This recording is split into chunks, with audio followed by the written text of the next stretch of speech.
So this is about fast and robust tensor decomposition with applications to dictionary learning. And this is joint work with David, who was affiliated with Cornell and IIS when this research took place, but is now at ETH. Okay, and so now you all know what a tensor is, since you just saw David's talk. It's a higher order generalization of a matrix. And just like matrices, tensors admit decompositions into rank 1 components. So I can take a tensor T, and I can write it as a sum of a bunch of different matrices, each of which is, tensors, each of which is rank 1. So every entry is a product of, in this case, 3 numbers that come from these vectors. Okay, but as compared to matrices, tensor decompositions have some different properties. So finding the lowest rank decomposition is NP hard, where the rank is the number of components, of rank 1 components. So finding the lowest rank decomposition is NP hard. On the other hand, the lowest rank decomposition is often unique. So this is as compared to matrices, where if you're asking for the lowest rank decomposition, say that U times V is one lowest rank decomposition for a matrix M. Actually, for any rotation that I put here, if I put the rotation in the inverse of the rotation, I'll get another decomposition of the same rank for M. But for tensors, this is not the case. And this is very helpful for applications, okay, as we will see soon. And even though this problem is NP-hard, algorithms are known for some special cases. So I think you can think of this as we understand completely what happens in the case when the components are orthogonal. So when these vectors, the AI, BI, and CI are orthogonal vectors. And there are 2 different directions that the research is being pushed forward. So one of them is considering tensors of higher rank, where the number of components is larger. And the other one is trying to add noise to the tensor and seeing if you can still create a decomposition. Okay, and this talk and this research focuses on the added noise setting. So I mentioned on the previous slide that there are applications to learning. So basically, tensor decomposition can be used to do a bunch of latent variable models, to learn latent variable models. And I'm not going to go into detail about the decomposition, but basically you exploit the uniqueness. So you have a bunch of samples from whatever model you're considering, and you use those samples to form some tensor, and the components of the tensor give you information about the variables that you're trying to learn. Okay, and here's just a list of some of the applications. And if we're thinking of starting with orthogonal components and adding noise, what we want is we want this noise to capture the sort of noise that we're going to see in these applications. And often we have sampling error, so that's just from noise from collecting the samples. But we also often have systematic errors that have to do with the way that we have access to the samples as opposed to the information we want to learn. And because of that, it's important to establish as lenient as possible an error model that we can. Okay, so our setting is going to be we're going to start with an orthogonal 4 tensor, and we're going to add noise, and the noise is going to be bounded in spectral norm. Okay, I'll explain what that is in a second. But this is one sort of maximally lenient version of what the noise model could be, and in particular, it captures this dictionary learning application as defined by Barak, Kellner, and Sawyer. So this is a very kind of a general dictionary learning setting. Okay, so let me say what I mean by this this spectral norm being bounded. So let's say I have a 4 tensor T, and it's a sum of orthogonal components whose norm are approximately 1, so pretty close to 1 to some constant. Okay, and then I add an error tensor. And so it's a 4 tensor, so I can think of it as just a bunch of 3 tensors put together. And now what I want is that when I take it and I reshape it as a matrix, an n squared by n squared matrix in the natural way, this will have spectral norm that's a small constant. So think of this as a spectral norm epsilon. Whereas if I took this part and I flattened it in the same way, I would have spectral norm 1. Okay, so this is bounding the noise in spectral norm.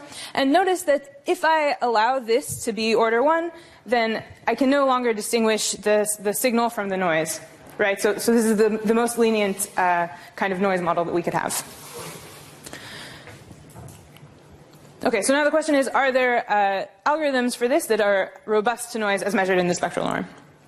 And the answer is yes. So there's there's a lot of prior work actually, and I don't really have time to elaborate on all of it, but the prior work falls into sort of two categories. So there's Jenrich's algorithm, which is a classic spectral algorithm that's been known since the 70s. There's algebraic methods, there's tensor power iteration, and all of these methods have the advantage of being fast. Okay, so they're very fast. They take time maybe linear in the input size. But on the other hand, you need the spectral norm error to be 1 over some polynomial in n. So it differs a little bit for each of these different kinds, but we really have a strong requirement on the error here for these methods to work. So they're not very robust. And there are also sum of squares, semi-definite programming-based methods. And these do run in polynomial time, at least in this paper. But the disadvantage here is that they're slow. So these take polynomial time, but they're very, very slow because you're solving a very large semi-definite program. Like the sum of squares semi-definite program has many constraints and many variables. And so they're impractical for actual use. But on the other hand, they're okay with constant spectral norm error. So they're very robust. Okay. And what we want to do is we want sort of the best of both worlds. So we want something that's both robust and fast. And in this case, we get exactly what we wanted. So our result is a fast and robust tensor decomposition algorithm. It's a spectral algorithm that can recover one component with constant spectral norm error in time n to the 2 plus omega, and this is the matrix multiplication constant.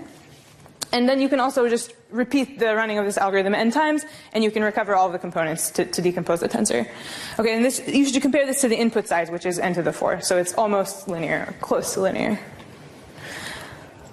And then you can bootstrap this to also get fast algorithms for the dictionary learning problem as defined by Brock, Kellner, and Steuer. So let me say a couple of words about the algorithm because I think that this is actually quite interesting. So in the sum of squares algorithm, what we're doing is we solve a semi-definite program.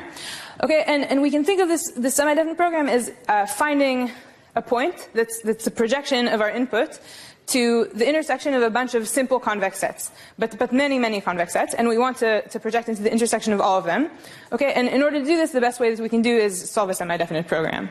So we find some point here. This is a artist's rendition of the thing. Okay, so now what we're going to do is we're going to try to speed this up. I should say that once you recover this point, you apply a rounding algorithm. So you essentially apply Jenrich's algorithm to obtain your decomposition. Okay, so what we're going to do is we're going to replace solving a semi-definite program with sequential projections to some subset of the constraints. So we'll identify sort of the most important constraints that are important for the working of our rounding algorithm, for Jenrich's algorithm. We'll get rid of all the other constraints. And then we'll take our starting points to be our input tensor, and then we project it into these important sets one at a time.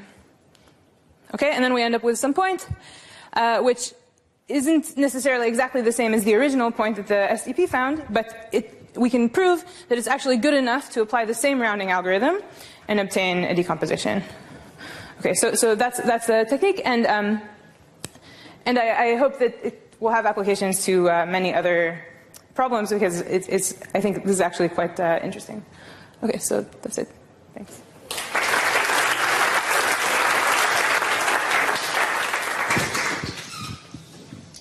Questions?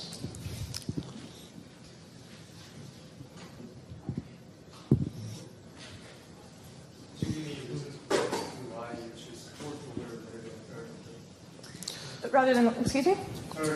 Yeah, so I can explain. So the reason is that if you look at third order tensors, the spectral norm error is actually not a very good, is not very good simply because the rank compared to the dimension is small. So actually for third order you can already get really simple spectral algorithms that have the same guarantee. The Jenrich's algorithm already captures the best. But for fourth order tensors you may have that the spectral norm of the error part is much smaller compared to in the noise is much smaller than the signal. So this is why. Never. A general question. You have n to the 4 entries. Normally you would expect the solution to be sparse. Can you somehow explore its sparsity? It's just dreaming, but... sparse in the sense that it's lower rank. Not all n to the 4 entries are non-zero. Oh, I think that this isn't the case if you have, incoherent components, right? So, I see. yeah. And otherwise, I really don't know, but perhaps you could exploit sparsity. Okay, let's thank Tsilil again.